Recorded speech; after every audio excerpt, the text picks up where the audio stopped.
Le dernier quart d'heure de Smart Bourse, c'est le quart d'heure thématique. Et aujourd'hui, dans Marché à thème, nous revenons sur le regain d'intérêt observé sur la classe d'actifs small et mid cap depuis quelques mois maintenant.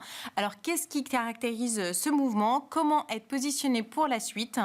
L'analyse de Marion Casal, gérante chez Montpensier Finance, au micro de Grégoire Favet dans l'émission Smart Bourse du 13 juin. On l'écoute. Oui, alors c'est vrai que si on met entre parenthèses un peu les derniers jours de cotation, ça fait maintenant quasiment 3 mois qu'on ne sous-performe plus les large caps, ce qui est quand même une excellente nouvelle parce que globalement, depuis 2018, ça va faire maintenant 5 ans, avec 2 années compliquées, 2018-2022, qu'on était en sous-performance versus les large caps. Donc ça, c'est le premier point.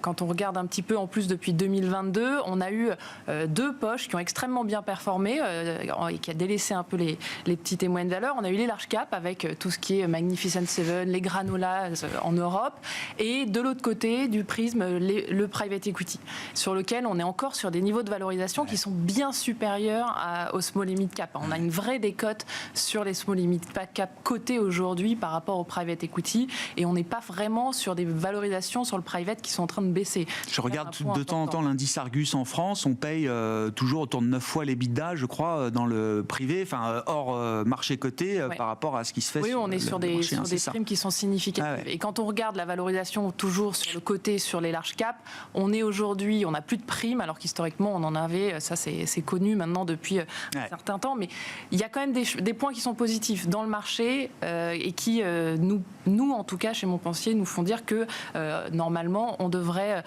voir une surperformance des petites et moyennes valeurs. Le premier point, c'est les taux, puisque il faut... On n'a pas besoin forcément d'une baisse des taux pour avoir une surperformance des petites et moyennes valeurs, mais on a besoin d'une stabilité. D'accord. Voilà. Ça arrête Stabilisation de monter, des taux, voilà, on l'a vu entre 2019 et 2021, les taux étaient stables et les petites et moyennes valeurs ont surperformé. Donc voilà.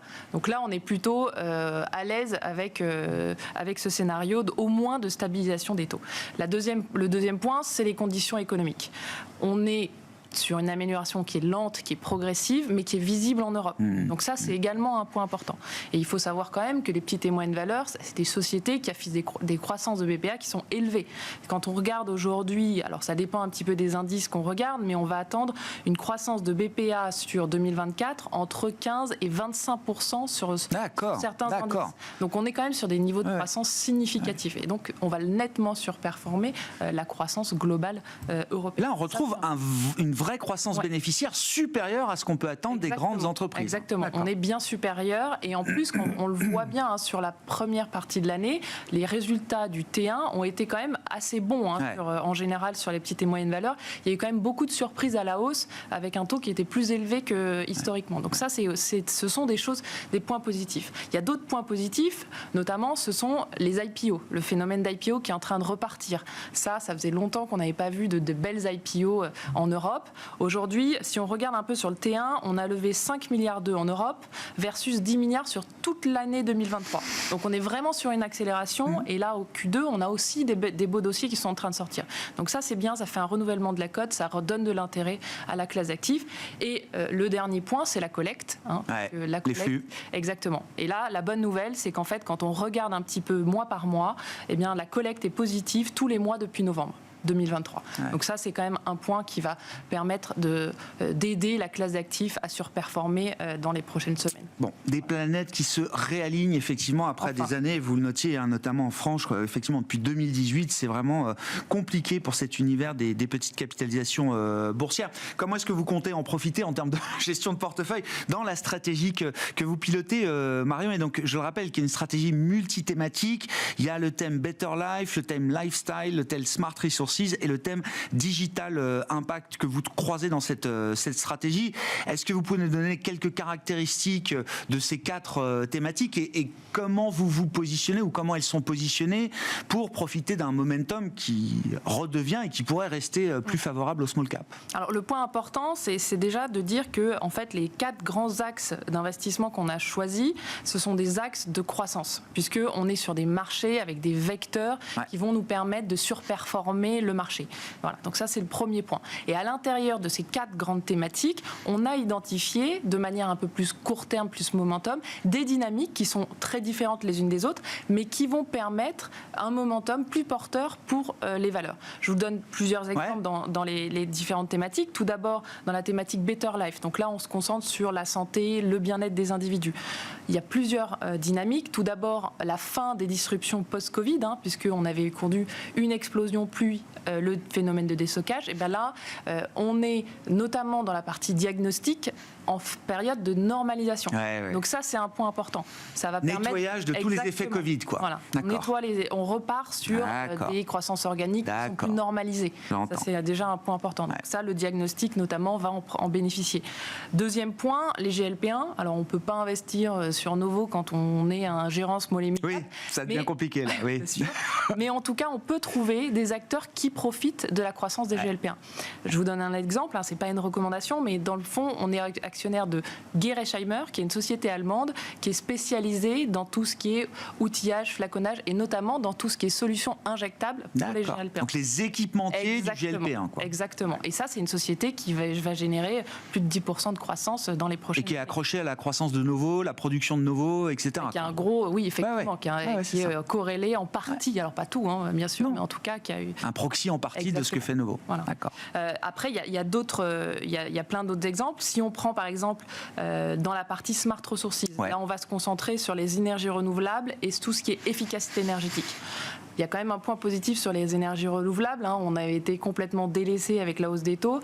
Là, il y a eu l'OPA de Neoen, on a eu Encavis il y a quelques mois, donc on voit qu'il y a un vrai regain d'intérêt pour les énergies renouvelables cotées. Et sur des beaux multiples, Enfin, j'ai pas vu Encavis, mais Neoen, ça s'est payé 18 fois l'EBITDA, je crois. On est sur des multiples qui correspondent plus à ce qu'on voyait auparavant. C'est ça. Voilà, c'est clair. Mais donc ça c'est bien, ça redonne de l'intérêt à la thématique. Donc c'est un premier point. Le deuxième point, par exemple, sur l'efficacité énergétique, donc on va se concentrer sur toutes les valeurs qui bénéficient, en fait, qui permettent une efficacité énergétique des bâtiments notamment, et on voit bien, c'est corrélé forcément au cycle de la construction, et là on va retrouver un momentum plus porteur sur la construction. Alors, on part de très très bas, mais en tout cas, on voit quand même qu'il va y avoir une amélioration progressive dans ce secteur-là, et toutes les sociétés qui ont de fait une exposition à la construction via l'amélioration de l'efficacité énergétique des bâtiments vont en profiter. Avec donc aussi, là aussi, le kicker baisse des taux, on verra combien il y en a, etc. Mais tous ces marchés de construction immobilier, etc., seront évidemment très sensibles à la moindre baisse de taux et réglage de la politique de la BCE, j'imagine. Oui, tout à fait. Et après, dans les deux autres thématiques qu'on a, dans la thématique lifestyle, donc là, on est forcément investi sur toutes les valeurs qui profitent en fait des changements de mode de consommation. Et donc, la bonne nouvelle, c'est quand même que là, on est sur un momentum un peu plus porteur sur la consommation. Ça redémarre. Les effets de déstockage touchent aussi à leur fin. Et on a quand même sur le marché des très belles valeurs en Europe, cotées, qui sont sur des multiples de valorisation qui sont complètement déprimés. Que ce soit sur les articles de sport, que ce soit dans certains sous-segments. Je pense notamment à des acteurs. Alors effectivement, le déstockage a fait mal, mais je pense à un acteur comme Rémy Cointreau aujourd'hui, qui, alors forcément, il y a des petits des sujets qui impactent, la Chine, etc. Indépendant de la volonté de Rémy Cointreau, on va dire. Exactement. Mais aujourd'hui, on se retrouve à un niveau de cours qui est identique à 2017. Entre-temps, le BPA a été multiplié par 2 sur Rémy Cointreau. Donc effectivement, il peut y avoir encore des aléas et de la volatilité sur le titre, mais en tout cas, aujourd'hui, ça vaut à peine le stock. Donc ça, c'est un point important. Donc on peut trouver des sociétés intéressantes aussi dans cette thématique-là. Et l'aspect digital impact, comment est-ce que vous le traitez là justement à ce stade, Marion ? Dans le digital impact, c'est simple, on se concentre vraiment sur tous les marchés qui sont de niche ou à forte croissance. C'est vraiment important puisque, par exemple, on va être exposé sur une société qui s'appelle Qt Group dans les logiciels qui, malgré un environnement qui a été quand même un peu plus compliqué ces dernières années, arrive à dégager quand même 20% de croissance top line quasiment tous les ans avec du levier opérationnel. Typiquement, c'est des sociétés qu'on aime bien avoir dans cette thématique-là. Également, on est exposé sur la partie semi-conducteurs. Alors, on profite il y a des acteurs en Europe qui profitent de l'intelligence artificielle, notamment dans les équipements. On a des équipementiers en Europe, alors il y a les très gros, mais il y a aussi des plus petits, notamment Besi Semiconductor, qui va profiter à la fois du redressement du marché du PC et des smartphones, qu'on joue aussi par d'autres... Renouvellement, c'est ça. Exactement, mais également par l'intelligence artificielle avec tout ce qui est hybrid bonding, que ce soit dans la logique ou dans la mémoire un peu plus tard. Marion Casal, gérante chez Montpensier Finance, répondait le 13 juin au micro de Grégoire Farvet à ces questions sur l'attractivité renouvelée des small et mid cap. Notre émission touche à sa fin. J'aurai le plaisir, quant à moi, de vous retrouver pour une nouvelle édition de Smart Bourse lundi à 17h.